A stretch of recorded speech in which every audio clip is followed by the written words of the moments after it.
A hitman disguised himself as a disabled veteran, attempting to sneak into the venue and assassinate the president. The police officer on duty gave him a once-over after checking his ID, but didn't find him suspicious based on appearances, so he let him through. Once inside, the assassin went straight to the pre-booked room, quickly removed the prosthetic leg strapped to his thigh, rubbed his numb leg, and then walked to the window to scope out the situation. By this point, the venue was heavily guarded to ensure the president's safety. Mounted police had blocked off the entrances, snipers were positioned on the rooftops, and even tanks and armored vehicles were deployed.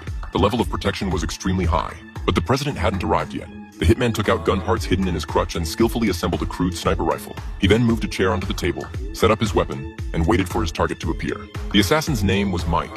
A few days ago, he had been hired by a rebel leader for top dollar to take out a high-profile target. Rumor had it he never missed a shot. When Mike found out the target this time was the president, he immediately demanded $30 million, with half paid up front as a deposit. After much deliberation, the rebels gritted their teeth and paid the hefty sum. The next day, Mike got to work preparing for the hit. He first went to a cemetery to find a corpse that resembled him.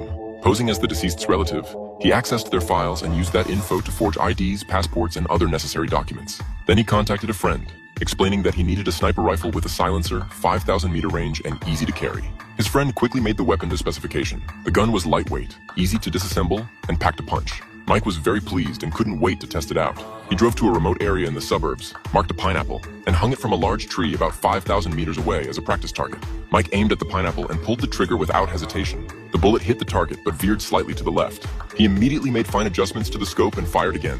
This time, it hit dead center. Certain it was zeroed in, Mike loaded live rounds and blasted the pineapple to smithereens. Next, he planned to assassinate the president at the military parade in 3 days. But France had a top-notch intelligence apparatus and tight on-site security. To get the weapon inside, Mike drove his BMW to a repair shop, used a saw to cut off a section of spare exhaust pipe, wrapped the disassembled rifle in plastic wrap, hid it inside the pipe, and seamlessly restored the exhaust. The next day, he arrived in France, but his movements were detected as soon as he entered the country. Intelligence agencies learned that a hitman named Mike had slipped in to assassinate the president and discovered he used a dead man's identity to forge a passport.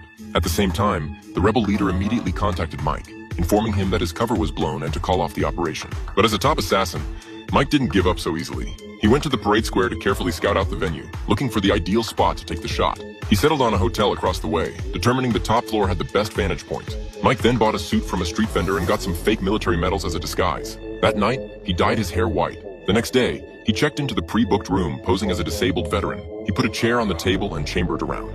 As the bugle sounded, tanks rolled into the square and the president arrived by car. The parade officially began, with Mike ready to strike at any moment. However, at the critical juncture, the intelligence chief arrived on the scene just in time, having received intel that Mike had infiltrated the venue.